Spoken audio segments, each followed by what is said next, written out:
calling all artists, musicians, designers, creatives, and entrepreneurs. If you're building something bold, intentional, and rooted in culture, the Hella Chisme Podcast wants to hear from you. The Hella Chisme Production LLC was created to amplify underrepresented voices, to build community through storytelling and create platforms where creativity and culture are taken seriously. I know we love the chisme over here and we love to talk all the good gossip and the juicy tea. But this is about sharing your story, sharing your history, your lived experience, and to build connection. We want to talk about the process. We want to talk about the passion. We want to talk about the purpose. This is not just a promo for your business. It's storytelling, it's legacy, it's documenting the journey behind your art. If you're creating with intention and building something that deserves to be seen, please tap in. Reach out to chismehellapod@gmail.com. It's in the description box below. Let's tap in and we're going to create something powerful together. Bye.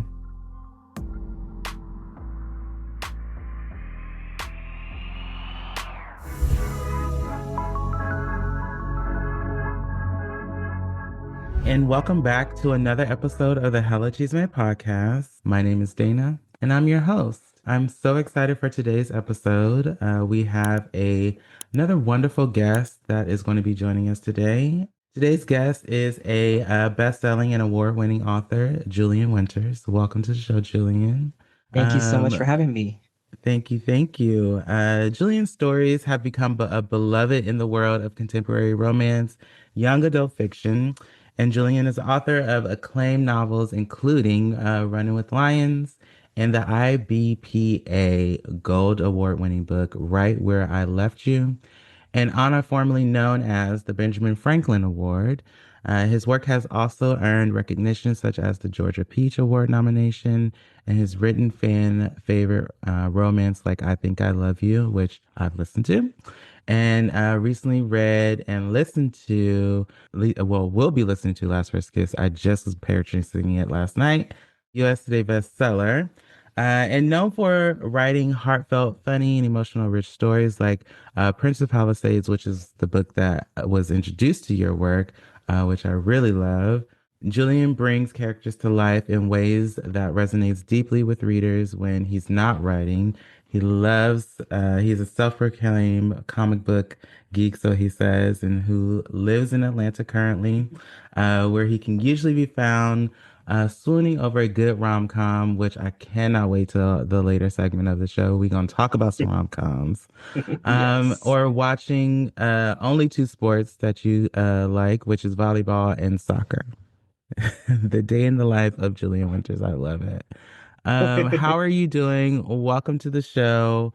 Happy Friday. Happy Friday to you. Thank you for having me. I am so excited to be here. And I'm doing as best as we all can be in this world that we're living in. Absolutely. Absolutely. I totally agree.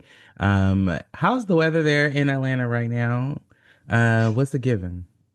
It's giving cold. It's funny because all week long, it was like nice and like 70, reaching close to 80. And then one storm comes through and all of a sudden we're like back down in like the 30s this morning. I was like, I didn't sign up for this. So Yes, yeah, I totally hear you. So as I've shared, I live in San Diego, California.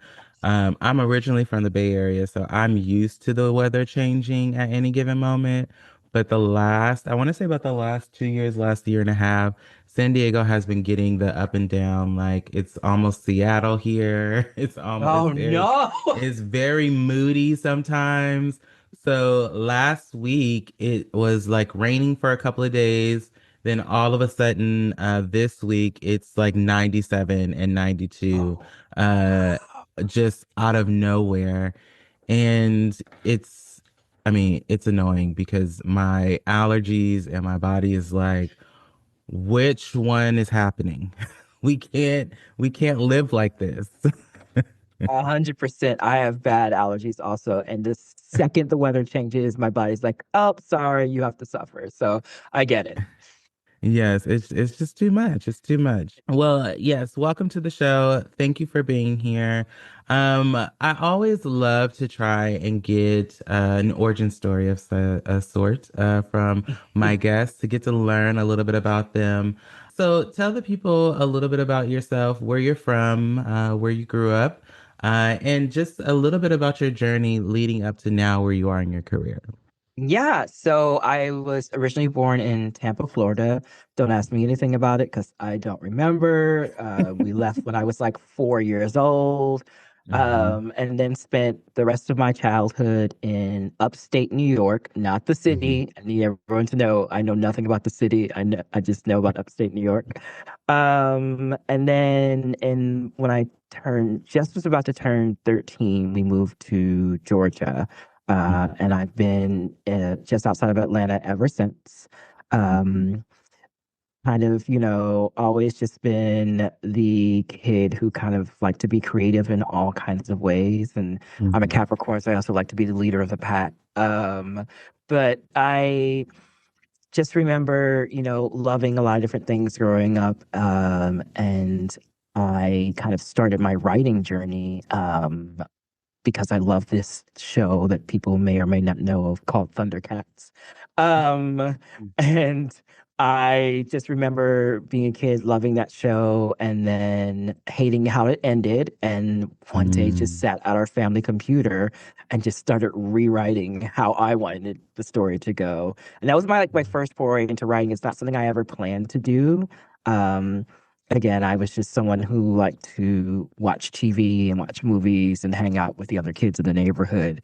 But that started it, and it just ignited the spark in me that I just wanted to continue to write stories no matter how I, could do them. And so, yeah, that's kind of how I got to where I am, or at least how I started my writing journey. Yeah, I mean, I definitely remember Thundercats. I'm definitely in the group. I definitely remember We are of a Thundercats. certain age. We are of a certain age. I definitely know what you're saying there. It's so funny. It's interesting to think about those things that trigger the one thing for you to get you down a path and a journey.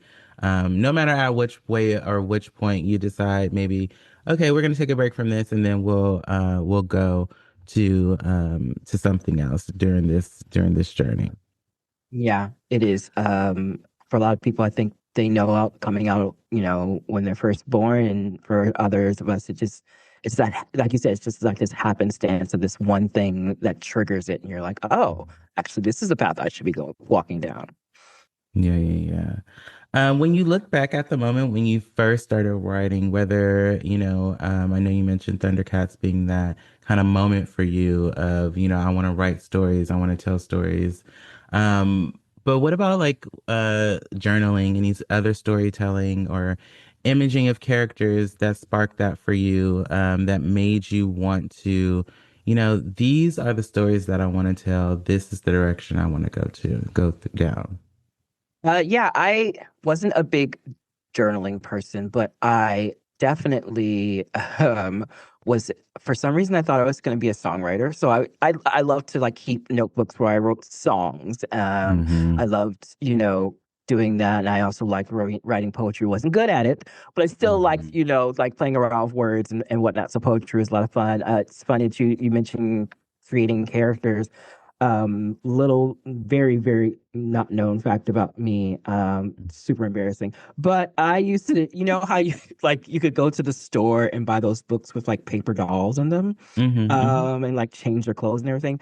I sat at home and take sheets of paper and created my own characters. I would draw them, color them in with, with pencil and everything, and then I would like cut them out and I would tell like stories with Yeah. them. Oh my It was just gosh. something I did by myself. So, Yeah. I also came from a household where you only got like a certain amount of presents for Christmas. So this was my way of Yeah. making up for all the toys I didn't get. Um, and so that is kind of another way where I was telling a story, but I was just telling it to myself. and Mm-hmm. these characters that I just created, and would just be like, oh, and this is Josh, and Josh knows this person, and this happens over here. Um, and so that was other ways that I kind of got into storytelling. Mm-hmm. Not even like consciously, just doing it because I didn't have like all the action figures and whatnot. And so Right. this is what I did. And so yeah, I those are different ways that I was kind of telling a story and whatnot until I got older. Mm-hmm. It's like, okay, this is how the proper way for me to kind of go about telling story. Yeah, and I mean, it's I think interestingly enough, as kids, one of the things that we talk about, like the current generation, is the lack of kids being able to create the spaces that, of with what they got, right? Yeah. And then how that, starts to translate over time and through your life, and then now for you and your career. At what point do you feel like things shifted from something that where you were just creating these stories to where you're like, oh, this is going to actually be the direction that I take for my career? Yeah, it was later on. Through the whole Thundercats thing, Mm-hmm. I discovered that I was not the originator of. I thought this idea was all me. I am the only person who's ever taken a TV show and rewrote the ending. I am the creator of this thing. Turns out it's actually a thing called fan fiction. Mm-hmm. And I fell into that rabbit hole for a long time, on and off. Mm-hmm. But I would find different pieces of media that I really loved and I wanted to change or I wanted to explore in different ways. Especially growing up as a queer Black person, Yeah. there were just other, that was another way for me to kind of tell the stories that I wanted to tell. And so I Right. got into fanfic writing for a very, very long time. And I had fun with it. Mm-hmm. It was my creative, side. But it was also my escape from the rest of the world. Right. You know, and so later on, as I jumped from fandom to fandom, I ended up in one fandom where there was actually another published author, Mm-hmm. and I had written so many stories in that fandom, and she messaged me one day and she was like, hey, I love your stories. They're so good. They're so fun. Mm-hmm. Have you ever thought about writing something original, your own? And that's when she told me Right. she was a published author. And she was like, I really think you should pursue this. And if you do, I will help you. I will share whatever knowledge I have. If I don't have the knowledge, I'll point you in the right direction. Mm-hmm. But I would love to see you do this. And Right. it was a door open to me that I never had considered before, Mm-hmm. because I just never thought, oh, I could be a writer. Um, Right. and so that's what kind of took me on the path to becoming a published writer, was Mm-hmm. because someone else said, hey, this is this thing that you can do. And yeah, that's how I really ended up where I am now. How does that, so I would love to hear kind of how that line of, fan fiction and then recreating stories that are already out there. What is, I guess in my mind, and I'm sure some people would say, isn't that like copying other stories? But if you're recreating and retelling the story, I'm assuming then it's yours, but would love to hear like what that looks like and what's the line between recreating or rewriting stories that you want to see with different outcomes. Yeah, it's so fascinating to me because when you think about the actual art of storytelling, every single person, especially if they're writing fiction, is retelling some version of a Mhm. story that has probably been Yeah. told before. It's almost like that game of Right. telephone, Yeah. where one person starts, this is how the story is supposed to go. And by the end, it's a completely different story, but it started from this one little kernel. Right. And so for me in the fan fiction world, a lot of that is that yes, these are either like pre-established characters or maybe a pre-established world, but it's how am I telling the story and how am I Right. doing it differently? When you look at the publishing space, you think about, for the longest time, the stories that were being published Hmm. were by white, straight males. Mm. And then, eventually it expanded, but for the longest time, that's where stories came from. That's what was put on the shelves. That's what people had access to. Mhm. A lot of people of color, a lot of queer people, a lot of people from marginalized identities didn't get into that space till later on. And then by the time we get in space, everyone's like, oh, it's already been done before. But it's never Mhm. been done from our lens. It's never been done from Mhm. our voice. And we have something Mhm. so much more and so much richer to bring to a story.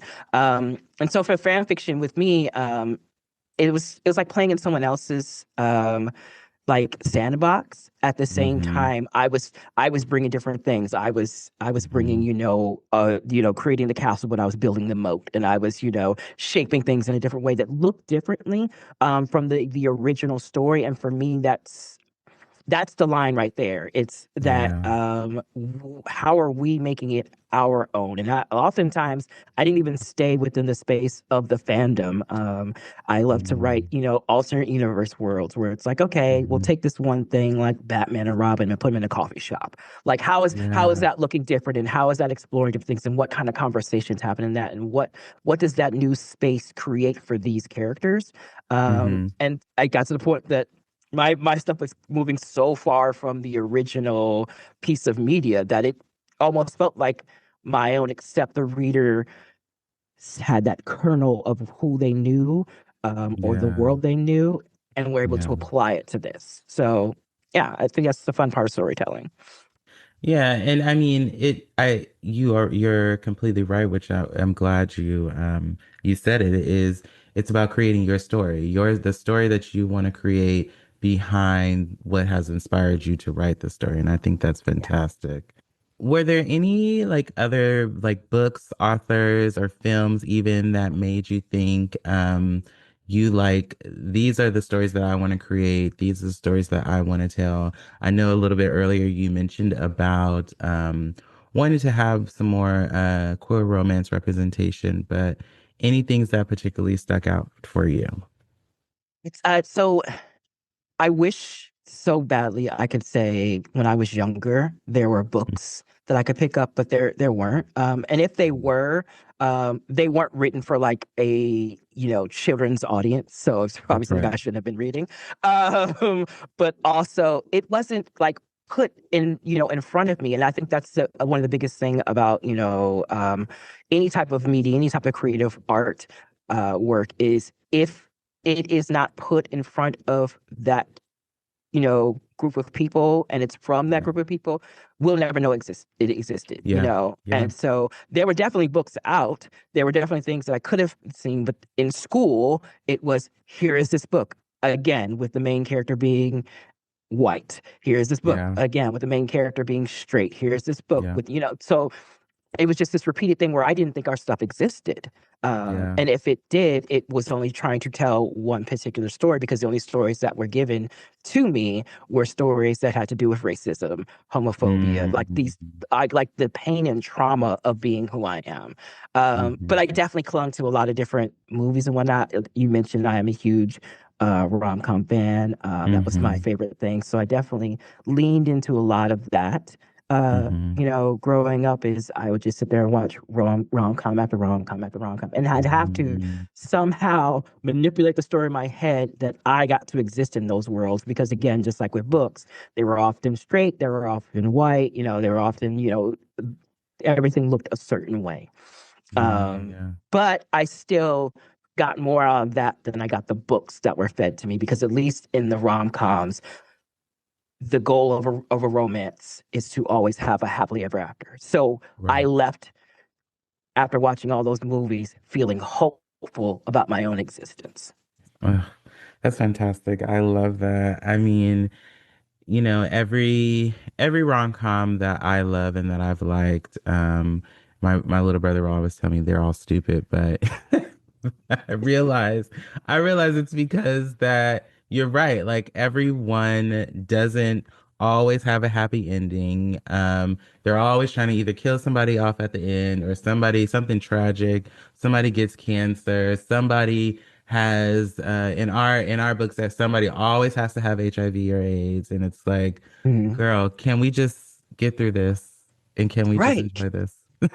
right. It's almost like this is the way I had to look at it and kind of reframe it, it was that those stories always told us that we had Yeah. to earn our happy ending, while the Mm-hmm. other characters just get it off the bat. Like, Mm-hmm. we never just get to have happily ever afters just because just existing. We Mm-hmm. had to earn them. We had to go through all the suffering and the pain and the trauma and everything. But I Yeah. like what I like to tell, people now is you deserve the happily ever after. And it's not stupid, it's not silly Right. to have, those really great, special, joyful moments. It's that the world has continuously told us that if we Yeah. didn't earn them, we didn't deserve them. Right. Yeah. No, I 100% hear you. So let's switch gears a little bit and let's talk about writing process. When it comes to your writing process, are you someone who outlines before you start everything, or do you do any storyboarding to be able to discover the story that you are trying to create? I think for me, I ask this question to artists, writers, people who create content. And I ask because I did go to art school for 5 or 6 years, and Mhm. I was I still am a fashion designer. Yes, you are. And so whenever I'm sketching or whenever I'm getting ready to design, I have a process that I go through, which means doing some sketchbooking, finding inspiration and all those things. So we'll love to hear what your process looks like for you when it comes to creating your stories and writing. Yeah, no, I am 100% an outliner. I love it. I cannot write a story without at least having a roadmap. Yeah. It often goes sideways and goes different ways, and then the characters take me in different directions. But I at least need to have like old school, like how you print out like MapQuest and have that printed map. I at least Yeah. need to know how I get from A to B. Right. And so outline for me is huge. I also do a lot of storyboarding too. I love Hmm. Pinterest, and I love creating different things and different like Yeah. mood boards and whatnot. And I do that because with any creative person, there's always a moment. I don't care what part of the what field of creativity you're in, where you get stuck. Yeah. There's always a moment where the vision in your head is so big you don't know how to get there. And for Yeah. me, having those Pinterest mood boards and whatnot is when I do get stuck, it's a reminder to me of what the joy of the story is, why I wanted to do this in the first place. Because I think that's Hmm. really is this getting stuck part is you're so far into it, you're so far into your head that you forgot Hmm. um, what drove you to even want to do this in the first place. And so Um, that's a reminding inspiration right there. hmm. Is oh, this is what I wanted to accomplish. So let me just knock the other stuff out of the way. Yeah. Yeah. Clearing the road for the clear direction to where it is that you're Yes. actually trying to get to. Yeah. Yeah. Um, oh, that resonates so Listen, much. having a word. Having a word. Um, when you're creating these characters, do they usually lead the story, or do you start with the plot first? Just I'm curious to know, like, when you're building a character, and I know you mentioned that the characters sometimes take you down a Mhm. path.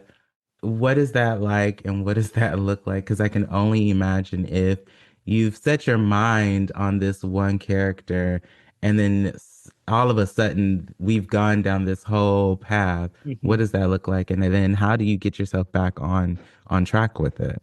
It's so funny because it's almost like taking a road trip with a car full of friends, and you let someone else hold the map, and all of a sudden they're like, Yeah. "Oh, we're just gonna go over here on this little side quest," and you're like, "Okay, let me see where this is going." And sometimes it's great. Sometimes you end up with these wonderful memories and these great things, and sometimes like, "Where the hell did you take us to? This is not what we're supposed to be doing."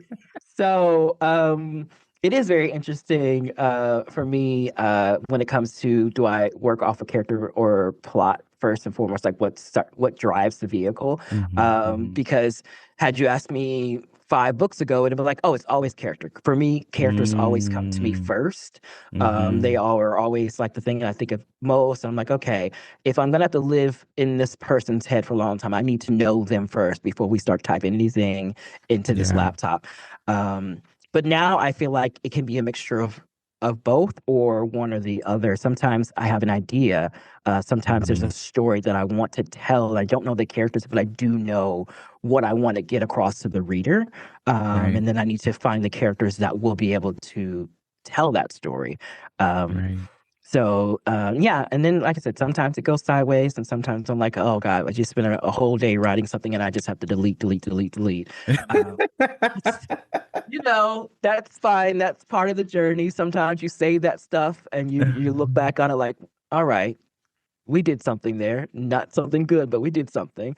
But yeah, That's so it changes for me. The further I've gone in my career, it's changed for me.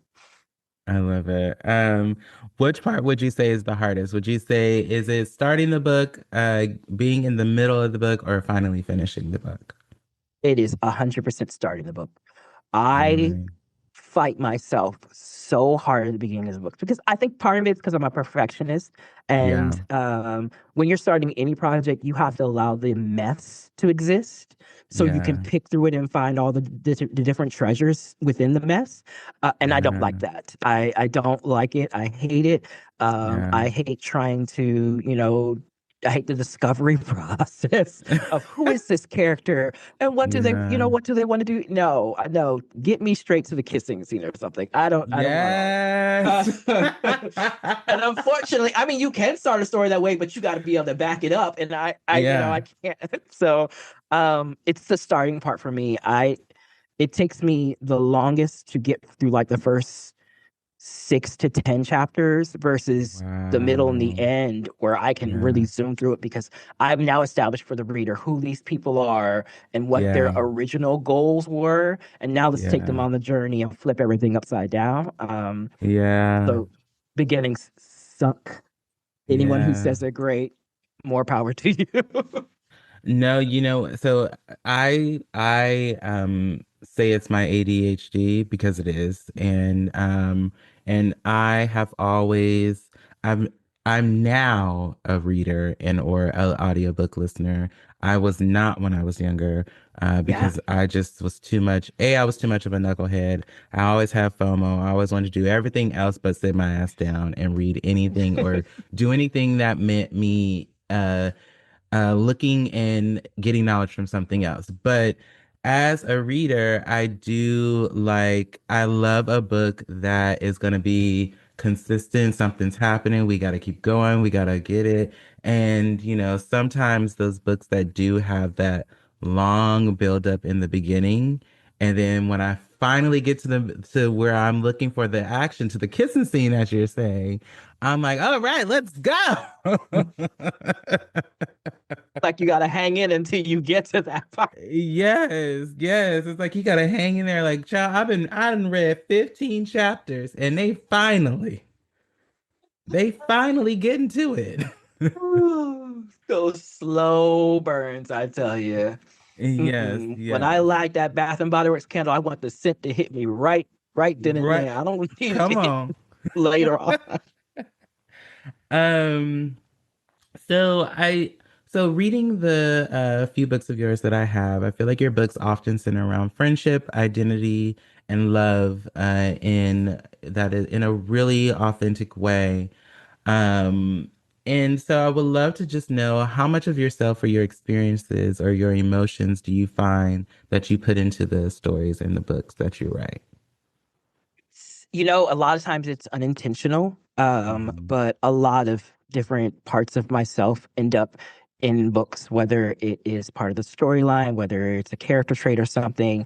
But I never go in thinking, oh yeah, and I'm gonna make this person just like me. No, no. Mm. There's a reason why there's only one me in the world. That's all the world needs. But I do find that. I think it's kind of hard to separate yourself from storytelling or any creative process because it is a part of you. that is telling the story. So little Yeah. threads kind of get taken from you. It's almost for me at least impossible not to. But there have been particular stories where I'm like, I want to share a piece of myself in this, Right. and through storytelling is how I'm going to be able to do that. Yeah. There is also times where I will take a part of my life that didn't go the way I wanted, and Yeah. instead of just continuously living with that regret, I put it into story and I flip it to the way that I wanted it to end, whether Right. it was a relationship, a friendship, an opportunity, whatever it is. And I think it's very therapeutic for me Hmm. to be able to say, you know, you didn't get that, but you've now given that to every reader who picks up this book, and they Yeah. can find the motivation, the inspiration, the hope, whatever it is, to make sure the things that they most wanted actually happen. And I see that in a lot of the stories that you tell, and especially in the first book that we're going to talk about, which is Prince of the Palisades. We're going to talk about it. We're going to take a quick Okay. break, and then we'll come back and we'll definitely chat about it. Oh, hey, what's going on? I didn't know you was here. Hold on, listen before you stop watching. I need you to go ahead and subscribe to this channel. Yes, click that subscribe button up there on this YouTube channel and turn on your notifications so you know when the new stuff is coming out. And if you subscribe, you can catch up on all the episodes you done missed, child, because it's a lot here. And you need to stay here, because we need you. All right, we'll get back to this episode. I'll talk to you later. Bye. And we are back. So jumping back in, I'm ready to talk about it. We about to get into it. So like I mentioned in the beginning, my first introduction to your work was Prince of the Palisades, which was a story about Prince Jaden and Jordan, right? Reese. Reese. Yes. So Too many J's in my and books. well, and so we was gonna talk about that earlier, but I was like, somebody likes J names. I wonder I what don't that's know all what it about. is. I don't know what it is. Justice for the J um, names. Justice for the J names, but I love it. I also feel like it's a good it's an easy way without continuously telling a story about yourself to kind of put yourself in the story. That's how I see Yeah, I I love see it as that. that. That sounds much better than mine. Prince Jaden, the charismatic, and seemingly perfect son of a media mogul. On the surface, Jaden appears to have everything. So he has status, influence, and carefully curated a public image until it kind of goes a little awry when he leaves where he's from and he ends up going to a new school where he does meet Reese, who I felt like gave very Frank Ocean, with the pink hair and the pink nails. That's Big how care, I soft envisioned boy. him. Yeah, that's how I envisioned him in my head as I was reading, and I just felt like reading through their story. Um, and his struggles, Prince Jaden was with, pressures of expectation, family legacy, and figuring out who he really is outside of the spotlight. And then he moves, and then he goes to this new school. And yes, he started to get a little bit more of the spotlight because obviously he's a prince coming to this school. Mhm. Uh, and it's that's where the story, started to take off. Would love Yeah. to kind of hear what sparked, the inspiration behind Prince of the Palisades, for you when starting this story. Yeah. So I, for some reason, I still don't understand why, have always been attracted to a royal romance. They Mm-hmm. have always been, fun to me. I don't know if it's like aspirational, like, oh gosh, wouldn't we all love to be a royal and all that? Mm-hmm. But I've always loved royal romances. They Mm-hmm. just really great to me. But, again, they're presented in Mm-hmm. such a way that I never thought, oh, Mm-hmm. as a Black person, I could have a royal romance also because we don't see Mm-hmm. that. Mm-hmm. And so I was trying to come up with a new idea for a book that was on contract. And Mm-hmm. at the time, I would was obsessed with this book called Red, White, and Royal Blue by Casey McQuiston. Yes. Yeah, and I loved that book. I also was obsessed with this Netflix series called Young Royals, Yeah. which just so much drama and so much Yeah. emotion and Yeah. just so much, but in a good way. Yeah. And I sat back and thought to myself, like, why don't I get to have Yeah. a royal romance as a Black person? I don't see why not. Another thing that kind of really drew me to, fighting back against that, stereotype that our stories don't exist in that, kind of realm or kind of trope, was thinking about like Black Panther, and just thinking Mhm. about, yes, it's such a great, wonderful movie, but also like some of my favorite scenes are the scenes between T'Challa and Nakia, when it's just the Mhm. two of them having this, whether it's a flirty banter or whether it's just, um, them just kind of making eyes with each other. You're like, oh my gosh, can you not feel that chemistry? So that's where it came from. Was I was like, well, why the hell not? Why don't I get to have a Black Yeah. person as a lead in a royal romance? And that's where it came from. Was, Yeah. yeah, fighting back and saying we deserve these stories too. Amazing. And I am loving that I'm getting the tidbits that you love some good TV like I do. Oh yeah. It's it's that now where I'm actually grateful for streaming services because it allows me to not stop my work every week to Yeah, go watch the new episode of something. I can just go back absolutely. when I finish later on and like catch up on everything. Yeah, no, I hear you.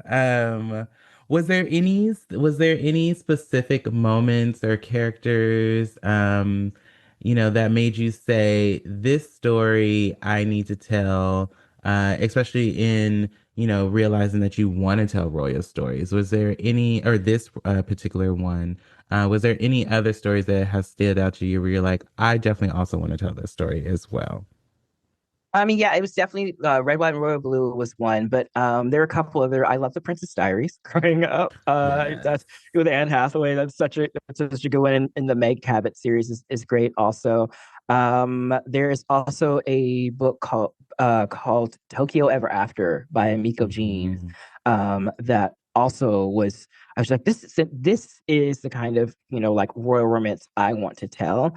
And so things like that definitely motivated. And again, like I devastated, when we lost Chadwick Boseman, but like Black Mhm. Panther was such a huge movie for me. Uh-huh. Um, in many different ways, it is actually like inspired me to write multiple books that I've written, just through the bit different things that are explored and different themes that are explored in that one particular movie. And Mhm. so yeah, those are some of the things that like kind of came to me. I was like, oh, that's like a lot of great inspiration for me trying to tell this kind of story. And I do feel like when it comes to, talking about the different royal stories, there's a specific sense of wealth, influence, and social status for both of those, including how you've written Prince of Palisades. Would love to hear kind of what interests you in writing characters who exist in a world where they're also still having these things, but also need to find themselves at the same time. Yeah, I think for me, one of the biggest things was, especially writing Jaden as a Black queer person, was Hmm. the times that we live in now with social media, and Hmm. how everyone has access to you in ways that they didn't, when I was Hmm. growing up. And so there's always been this, expectation on, Black people, queer people, marginalized people to perform Hmm. in a certain way, Hmm. um, for the world, and any misstep from what the world expects you to act as is an immediate ding against you. It's immediate, flaw. It's immediate red flag for them. And so Hmm. the part about this that interests me is that Prince Jaden is in a place of power.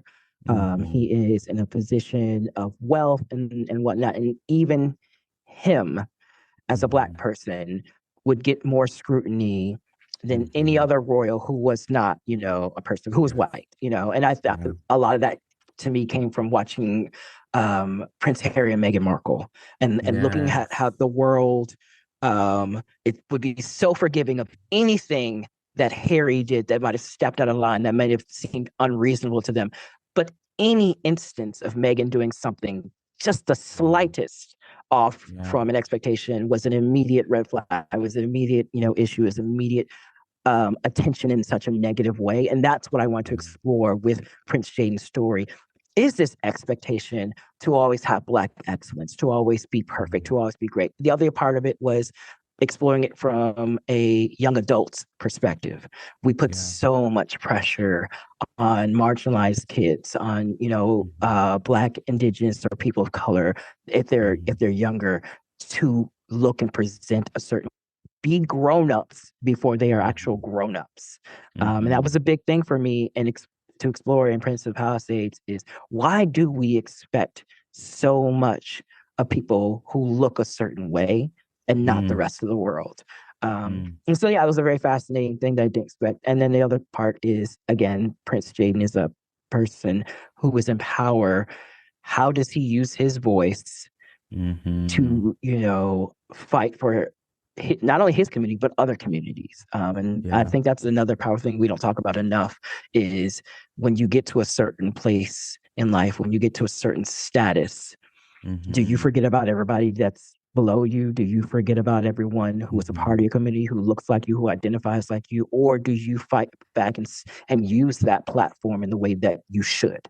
Yeah, if I'm remembering correctly, it was one of the characters in the book who was wanting him to speak out about trans rights, I think it was. Yes, yes. Uh, Because at the time when I was writing it, it was actually California who yeah. was who was looking at a legislation where Hmm. teachers in school would have to report back to parents if Right. one of their students presented or identified as trans, non-binary, Non-binary. in school.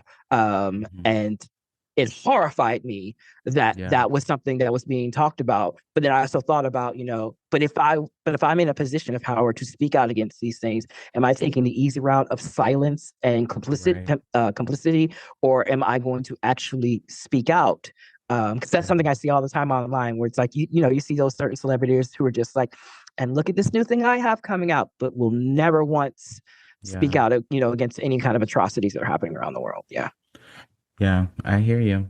And so I also do, speaking about, the storytelling and, stepping up on the platforms, having queer existence, you do consistently center queer characters in your stories that feel joyful and have um, a complex story. And I love that you don't always make it a tragic story. Why is that kind of representation important for you as a storyteller and the stories that you're writing? Just because, again, it goes back to my childhood, it goes back to my teen Mhm. years in high school. We were given a lot of books in the curriculum were what they call the classics. Mhm. The Great Gatsby, The Outsiders, Catcher in the Rye, stuff like that. And all of those books, or any of those books that were fed to me in high school, if there was a Black character or a queer character or a Black and queer character, their storyline was always tragic.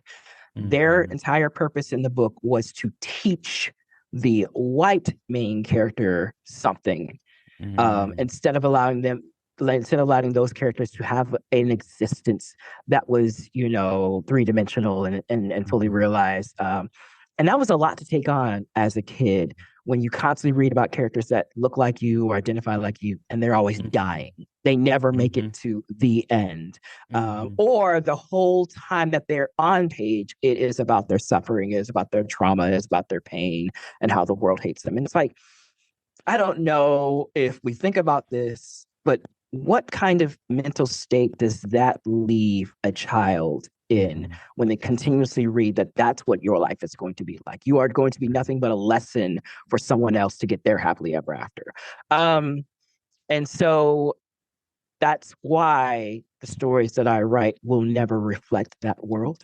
I will Yeah. never, of course, will talk about, things that affect me, because I can't navigate this world without thinking about them.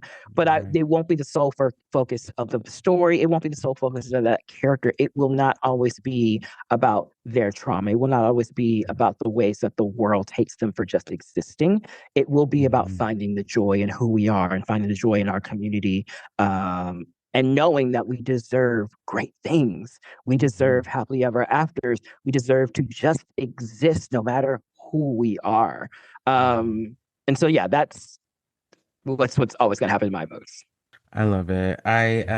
So one of the other things that I love about this book is, but aside from the fact that I wish I had a romance love story at 17 in high school, I but do too.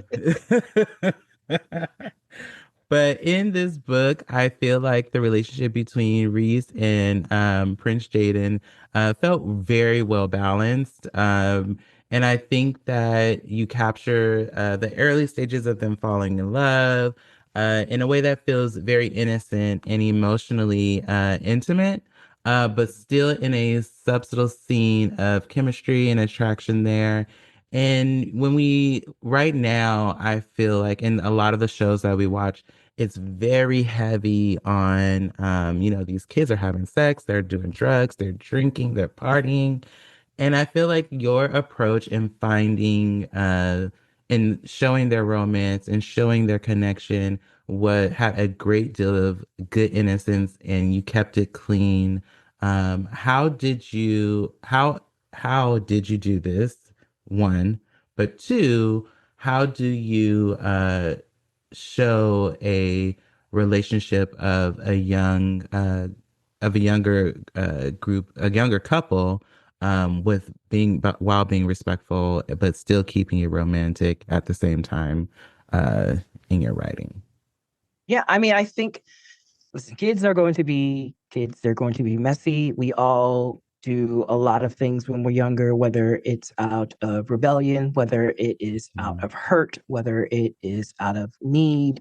Mhm. And I think those stories matter. I think those things are important. I will definitely try to show them in my own way through storytelling. I think, like you were saying, the media now loves to heighten things for drama and Mhm. they like to Mhm. hypersexualize young characters in a way that sometimes can be very uncomfortable. But I also think Mhm. it is our duty as storytellers to explore the gamut of what it means to exist as Mhm. especially if you're writing about young adults, what it means to Mhm. exist in that Mhm. way, and that not every choice has to be a fatal choice, Mhm. but every choice is an important choice.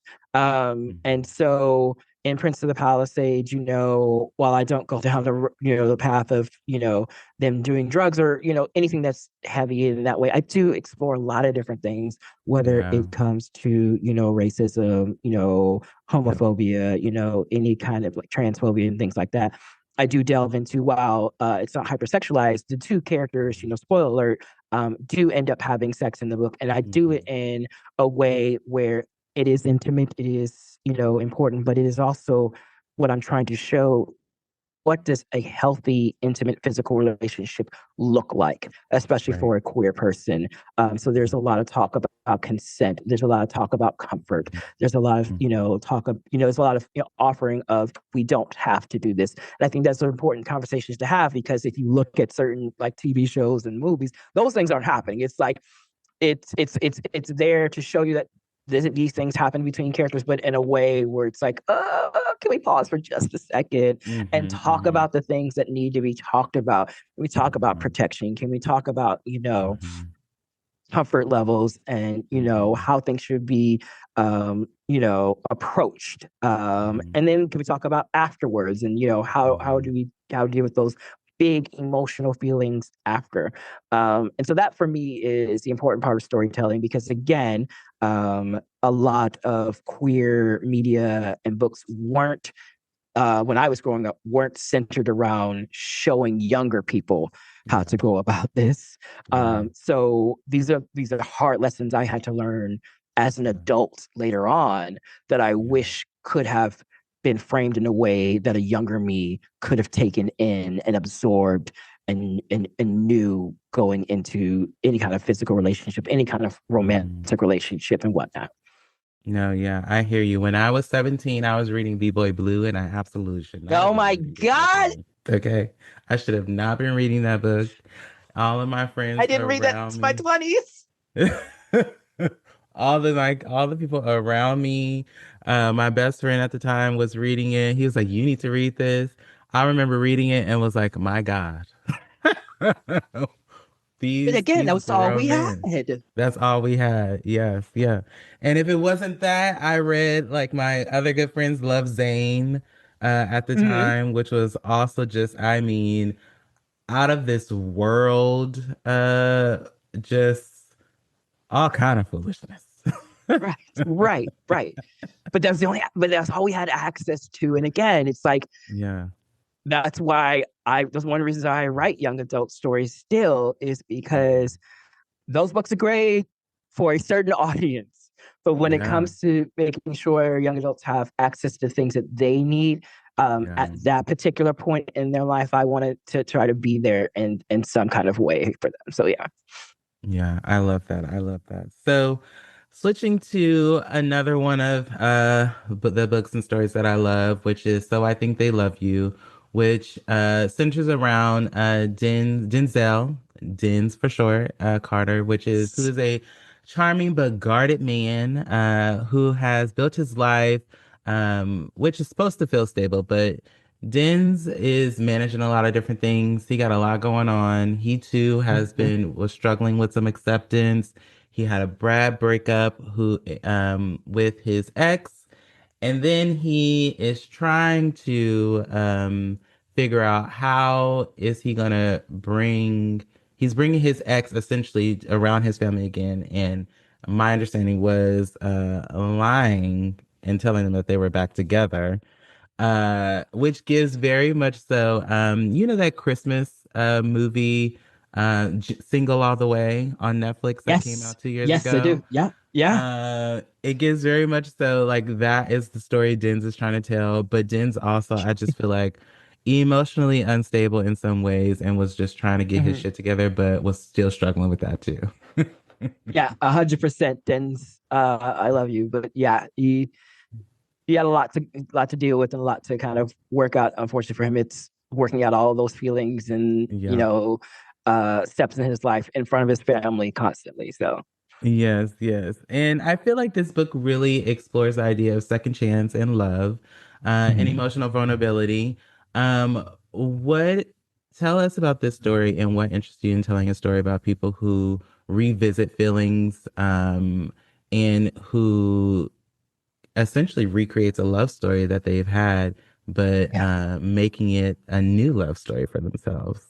Yeah, so I mean I really love writing. I really love the romantic trope fake dating. It is Mhm. one of my favorite things. I don't know, something about trying to tell this little white lie that gets bigger and bigger and bigger and bigger, all while you are not realizing that you're slowly falling in love with this person that you're fake Yeah. dating, is such a funny thing. That was my intention going in. And then the more I wrote the story, I was like, oh, they're exes. Okay, that's fine. We'll work this out. And as I kept writing, I was like, oh, there's so many layers to this that I Yeah. didn't foresee telling in this romantic story, Mhm. that were super important. And the biggest thing I took away from it was, that it was a reminder to myself that, there are things in my life that have happened that didn't go the way I wanted them to, and they ended Mhm. badly. It's often the case with relationships, but in other things in life. Mhm. Um, and I had to kind of take a step back the same way that Denz and Braylon do in the book, and realize is it wasn't my fault that things didn't Mhm. go the way they went. It wasn't my fault that they ended badly. You didn't do anything wrong. You just weren't the person you needed to be in that Mhm. moment for it to go the way you wanted. And that's the thing that a lot of us have to realize is sometimes you are not who you need to be in order for Mhm. things to go the way you want them Mhm. to go. Mhm. And so that became a huge component of me telling this story about, Mhm. two, men slowly falling back in love with each other and realizing we dated when we were in college. we were young, we didn't know, who we were becoming. That doesn't mean we don't deserve a second chance later on in life to Mhm. have the love story that didn't happen then. And I Right. think that's such a powerful message. It's such a powerful reminder for people is it's you deserve second chances. You deserve third chances. You deserve fourth chances. Mhm. Sometimes it's not your fault that things didn't happen the way that that you expected to. That doesn't mean you shouldn't, dust yourself off and try again, like Aaliyah said, like go Yeah. for it. No, I also think the other theme in the book in with telling with understanding that he wasn't the person he was supposed to be in order to receive that blessing when it comes to relationship, but also when it came to career choices too, right? Yeah. Yes. He was not ready to be CEO of the company. No. And I think when Guys, we think 25. about, No. yeah, and even when we even just, book aside, but in real life, uh Mm-hmm. you have to be ready for that blessing, and it's going to take some Mm-hmm. time, but it will Mm-hmm. continue to come back around again. And Yeah. if you're ready at that time, you'll get what it is that you're looking for. Yeah. 100%. So we also know that Denz's character was really layered. He, like I mentioned, he was balancing some emotional things. He had a lot going Mm-hmm. on, trying to do all Mm-hmm. the things. So how do you approach building personalities of characters like such as his, that is on an emotional journey, that's trying to figure it out, that's trying to get to an end goal ultimately, um, but, depending on where the character wants to end or where you want this character to end up, how do you make those decisions and how do we get to that point? It's interesting because it took quite a few drafts for me to figure out where Den's. I mean, at the end of the day, I knew I wanted him to be with Braylon, but who Hmm. he was as an individual and not as a part of a couple, Yeah. figuring that out took a like in life took a couple of tries, couple of mistakes, to kind of figure out where his journey was going to land. Hmm. And I love that so much because it is a reflection of the actual story that's being told. um, Hmm. is that we need a couple of tries to figure out who we're going to become. It was important for me to find that balance and remembering that this is a person, and as people, Hmm. we are more than just the person who's our partner. We are more than just who we are in our family. We are more than just who we are at our job. And so that helped me find the balance was creating different scenes and different moments where I got to show Dens with Braylon, Dens as a career man, Dens as a son, Dens as a brother, and all these different things, um, which for me, I think helped really show, how three dimensional he is. Yeah, yeah, I agree. And I feel like it's the book is so it's multi-layered and it tells so many stories that in real life us as real adults go through on a daily basis, Mm-hmm. especially, just going through the different phases of life that we go through. And which is why I love this story so much. Because I think also it resonates with me in my career, in my life Yeah. right now. Although I'm not the same age as the age group that they are in, but different things I pick up from the story that was being told there, and I love that you incorporate that in the stories that you tell. Yeah, I try to make sure that my themes are universal, so that Mhm. if you're picking it up as the 25-year-old Denzel, you're like, oh yeah, I immediately relate. But there's also different elements in the story where you can be 35, 45, you can be 65, and be like, Mhm. I still know how that feels to be in that moment and not know which path is the one I'm supposed to pick. Absolutely. And I think this is a perfect segue to this question of what do you think makes a romance novel or books feel authentic to readers today? I think it's gosh, just so many different things. One it definitely has to be, that we as humans, I feel like we're allowed to be a lot more human in the romance novels now than we Yeah. were previously, where it's like It felt like everyone had these lives, even if it was messy, it was the perfect version of messy. And Mm-hmm. now I feel like, no, we're just messy, messy. And that, Mm-hmm. Mm-hmm. that's what makes the romance story feel authentic, makes it feel real. I think, what makes a really good romance feel authentic is the end goal, yes, is a happily ever after, but how that looks does not Mm-hmm. have to be picture perfect. Yeah. It can be flawed in its own way, but as long as you walk away with that hope in your Mm-hmm. chest that, Mm-hmm.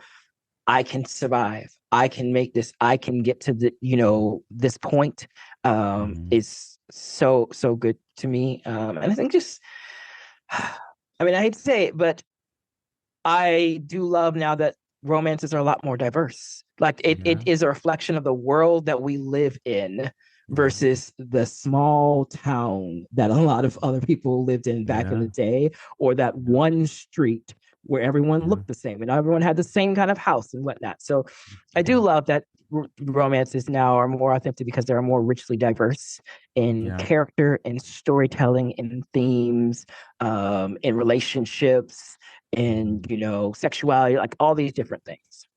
Yeah, yeah, yeah. Agreed. I think that we are going to take a break for authenticity purposes, and we will come back and we will keep having some fun. If you've made it this far in this episode and you haven't subscribed yet, that's wild. Go ahead and hit that subscribe button on YouTube, follow us on Instagram, tap in everywhere, child. Because apparently the algorithm only respects consistency and emotional damage. And to my professional doom scrollers out there, girl, yes, I'm talking to you. If you can scroll for 47 minutes and not press the subscribe button, we can have a full conversation on how you need to go ahead and dedicate yourself to something, girl, because it sounds like you got some dedication issues. Help us beat the algorithm, girl. Like, comment, share, send it to your girlfriends, your boyfriends, your lady friends, your they, them friends. The ones who love to chit chat about all the tea but never really want to start that podcast. Because I want them in my comment box. Don't just watch the Cheesemate, join the Cheesemate, girl. Subscribe, follow, and stay connected, honey, because we building something cute up over here and we want you to be a part of it. Yeah. All right, and we're back. So we're gonna switch some gears, have a little fun. So you've mentioned you love rom-coms. So we're gonna do a quick segment called that I call Rom-Com Chisme. I'm gonna ask you a series of rapid fire rom-com questions. Don't overthink it. Just whatever first comes to your mind, you can go ahead and just give me your answer. I love how you tell a person who overthinks what he's going to eat for dinner, don't overthink it. It's okay. We'll be fine. We I got it. think you got it. We got it. You Yeah. got it. We gonna be good. All All right. right. So the first one is around best rom-com of all time. What's the one rom-com you could watch over and over again and never get tired of it? It would have to be Fire Island. If Really? yes, Fire Island, I think is such a hilarious movie. It's super queer, which I love. Mm-hmm. And yeah, it's a fun updated take on Pride and Prejudice. With Mm-hmm. a richly diverse cast. That's important. Mm-hmm. Mm-hmm. So yeah, that's one I could watch over and over again. That's interesting. It's funny because I need to now you're gonna make me go and rewatch it again. So Sundays, fun fact for me, is usually be the day that I'll drink is my I call it champagne Sundays. I'll have champagne and watch Yeah. LGBT queer movies all day, even the bad Okay. ones. Uh, Autumn. um, but now this gives me a movie that I can watch this Sunday. I'll go back and revisit because I haven't Revisit it. revisit and now I need to revisit. Okay. Noted. The next question is underrated rom-com, around underrated rom-coms. What's a rom-com that doesn't get enough love but absolutely deserves it? I hope I don't butcher this title. It's been a minute. Definitely be my maybe on Okay. Netflix. I think that movie is so funny.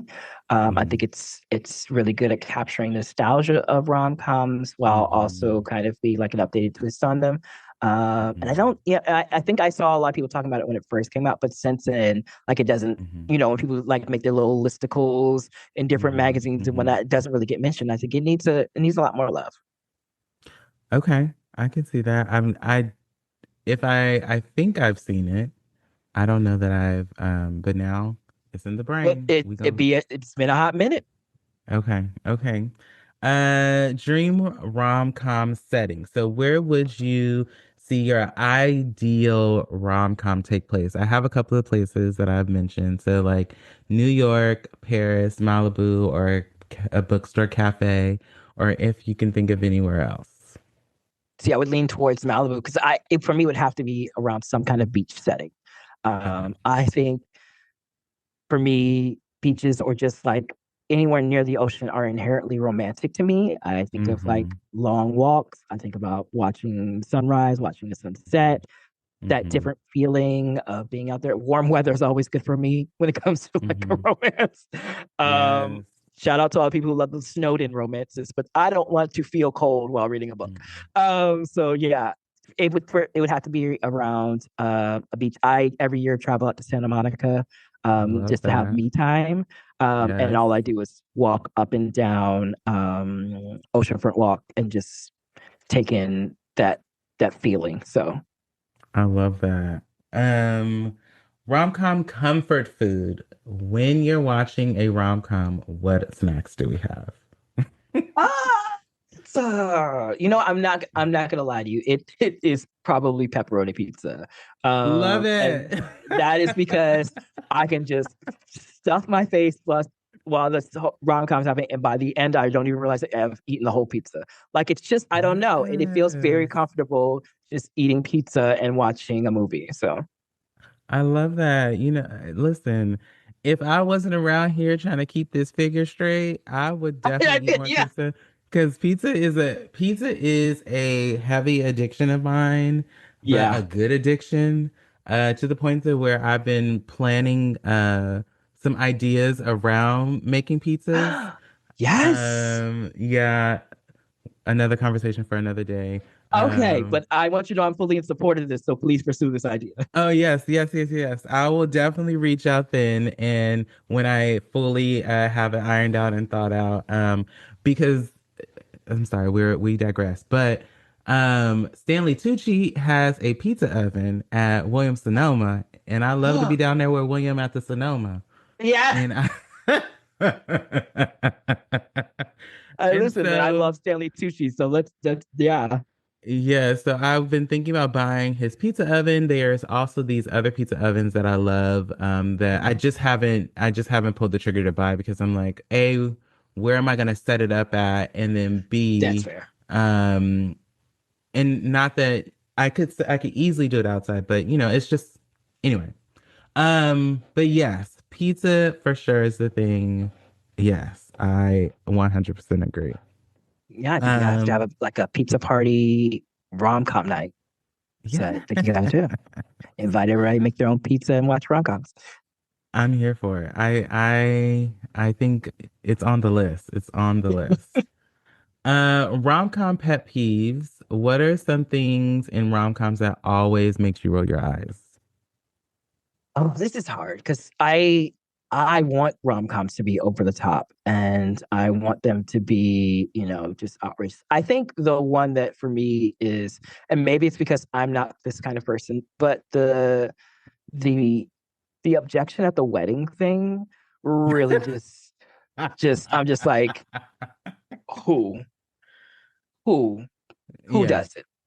Mm-hmm. Who does it? I Mm-hmm. can't. I can't. So that is a big one for me. But like a rom-com trope that always I struggle with so hard is the amnesia trope.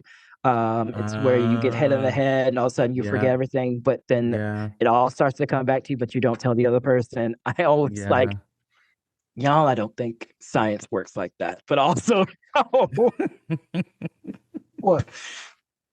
No, I hear you on that. I like the 51st dates, but did she but Oh, she had but she had a car accident Yeah. and then she had memory loss. Hmm. No, I agree. I agree. Okay, rom-com writer question. This is our last one. If you could write a rom-com story for any actor or actress, who would you cast as lead? This is so hard. There's so many. But I'm gonna, you know what? I'm going to go the queer route. Mhm. I love Justice Smith. Mhm. And I feel like Justice Smith could be a ridiculously funny, goofy person in a rom-com. And I would love to Mhm. write something for him. Mhm. Because I think, yeah, he needs to be out there more. I also would love to write for Tessa Thompson. Oh wow. Um, Mhm. yeah, gosh, I love her so much and everything she does. Yeah. Especially loved her in like the Thor movies. I Yeah. was like, she brought so much like understated humor Yeah. to that role, and so yeah, she would be another one that I was like, I could take this. I could take this. She also was just in that Netflix show, right? Um, Yes. oh, she ate that up. Mm. Yes, she did. She's such a great Mm. actor. I don't understand why Yeah. she is not booked and busy all day long. She's so good. Yeah. Um, okay. Now, other question I have for you is, how do you read your books? How do you like to read?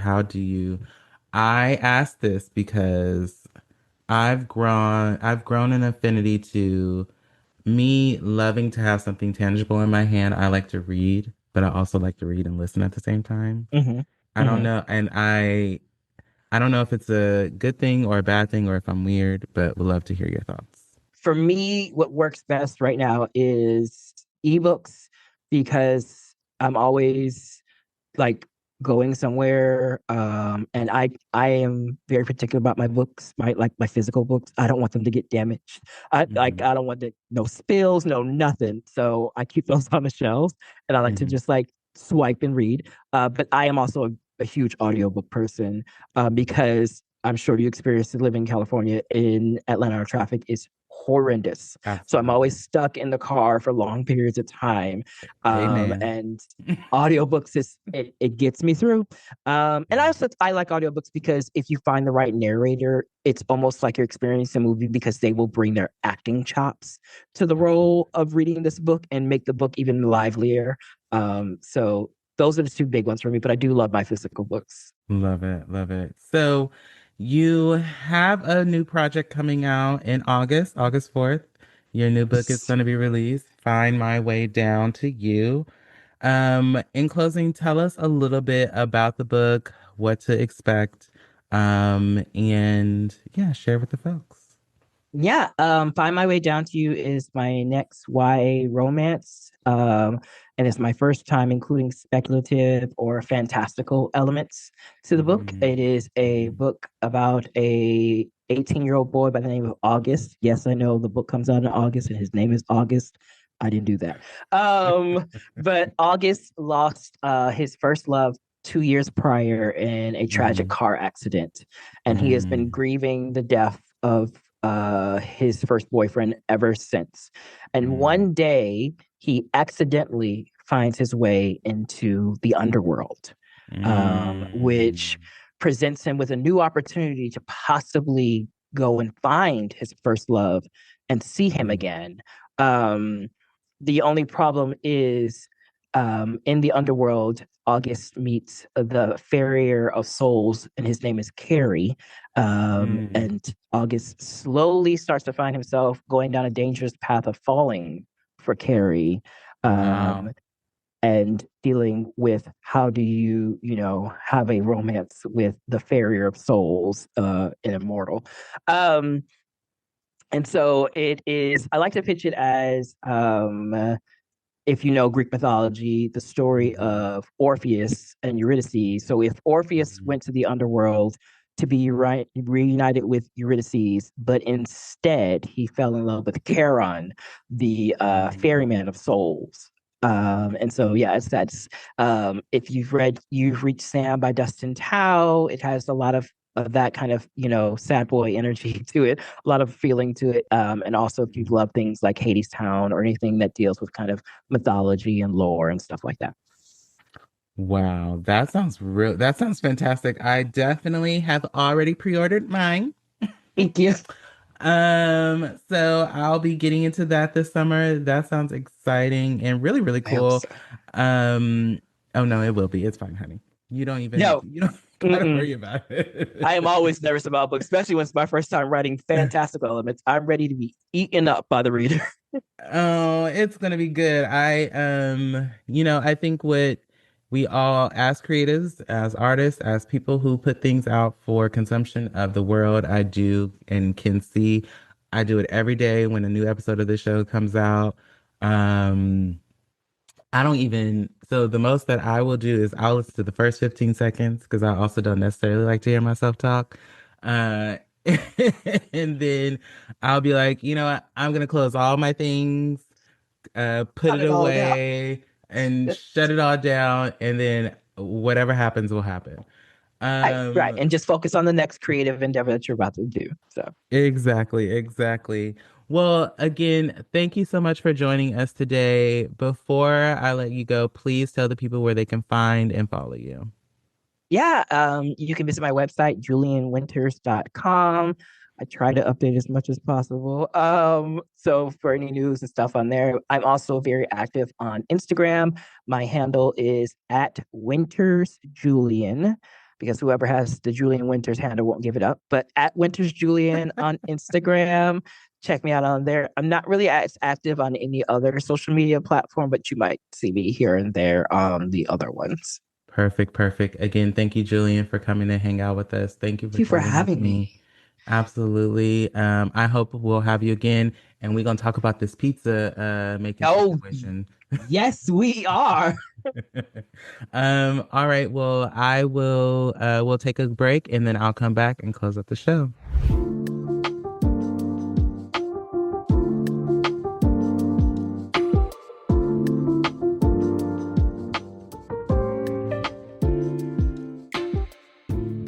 And we are back. I hope you enjoyed today's episode with Julian, a fantastic writer, fantastic author. Please make sure to go check out some of his books. Find My Way Down will be out on August 4th this year. Check out Prince of the Palisades and check out I Think They Love You. And then also Last First Kiss as well. I've been reading a lot of books lately. I had a goal previously to read all five books.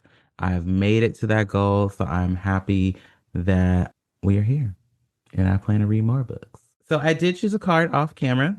We chose from our Prosperity Mantras deck, which, is the modern affirmation and for abundance. I chose the Queen of Pentacles card is our one that I got. If you can see it, if you're watching, it says, I tactfully leverage my skills and talents to flourish in all areas of my life. The Queen of Pentacles represents the practical and material aspects of prosperity and abundance, paired with the Queen of Cups, who embodies the emotional and intuitive characteristics. The Queen of Pentacles highlights the dark feminine duality of strengths. The Queen of Pentacles evokes the significance of planning, building solid foundations, thinking strategically, acting tactfully, and leveraging your skills and talents to achieve what you desire. By embracing this side of yourself, you can manifest lasting material success. And the writing prompt says, how do you balance your emotional intuition with practical decision making when pursuing your dreams and aspirations? So, immediately, what comes up for me is, all year already, for most of the year at this point, we've been talking about intentionality, vulnerability, and a lot of the ways that I continue to make sure that I am keeping track of my emotional intuition is writing it down. But when it comes to balancing that with practical decision making, it's essentially for me not impulsively making decisions. So impulse control has been something that has come up for me when it came to an emotional intelligence training I've done. And really the goal there is for me to make sure that I'm having a conversation with myself with like, girl, why you want to do that? What's the decision behind it? What's going to come of this? What's the end goal?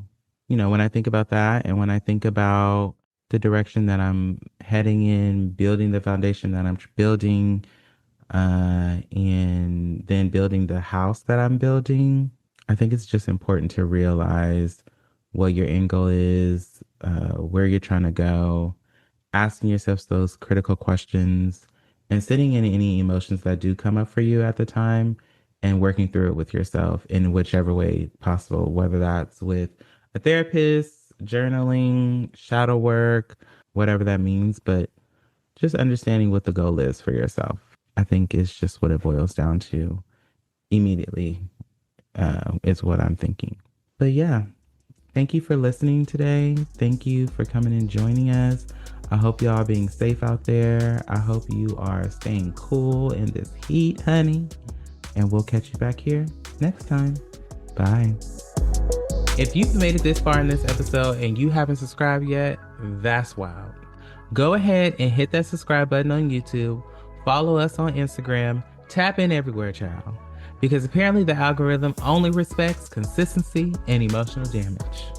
And to my professional doom scrollers out there, girl, yes, I'm talking to you. If you can scroll for 47 minutes and not press the subscribe button, we can have a full conversation on how you need to go ahead and dedicate yourself to something, girl, because it sounds like you got some dedication issues. Help us beat the algorithm, girl. Like, comment, share, send it to your girlfriends, your boyfriends, your lady friends, your they, them friends. The ones who love to chit chat about all the tea, but never really wanted to start that podcast. Because I want them in my comment box. Don't just watch the Chisme, join the Chisme, girl. Subscribe, follow, and stay connected, honey, because we building something cute up over here, and we want you to be a part of it.